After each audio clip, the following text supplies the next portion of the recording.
Matapos makalaya sa Senado ang isa sa akusado sa panghahalay umano kay Sandro Mulak na si Jojo Nunes, ay agad naming nagsampa ng kaso si Sandro kaugnay sa mga bashers na umaatake sa kanyan online.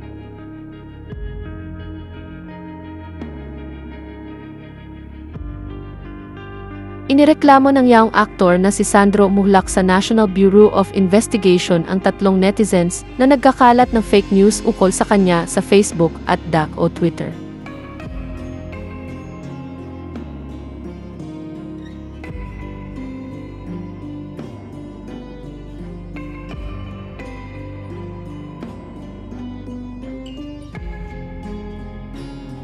Ipinasa ni Sandro sa FED Cybercrime Division ang screenshots ng 100 posts ng mga pambubuli sa kanya ng tatlong netizens online. Ang mga posts ay may kaugnayan sa isinampa niyang reklamong panghahalay laban independent contractors ng Kapuso Network na sina Jojo Nunes at Richard Cruz. Ayon sa NBI, ang mga ebidensya ang gagamitin nila para makilala ang mga nasa likod ng dummy Facebook at DAC accounts.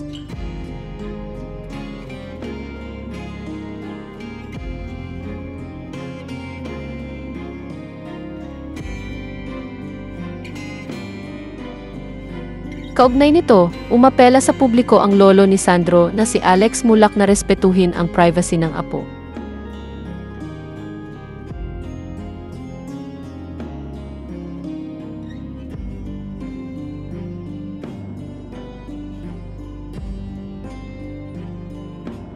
The online harassment and bullying he has been subjected to are only worsening his condition. Sandro needs our compassion and support as he works towards recovery.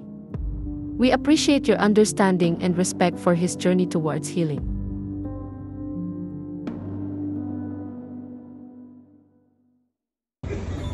Ito na, nag-coordinate din kami sa isa't isa as lawyer ni Sandro. Officially file na kami ng charges against Nunes and Cruz. How confident are you, ma'am, dito sa case mo na yun? The evidence is strong. We have the evidence that we need. So, yeah, we will get the justice that Sandro deserves. It is rape through sexual assault and acts of lascivious abuse, several acts of lascivious abuse. Counts. Okay, ma'am, what's the next step po after po nang mangyari po ito? Ang nasa DOJ na ito, so magkakaroon na ng preliminary investigation by the DOJ.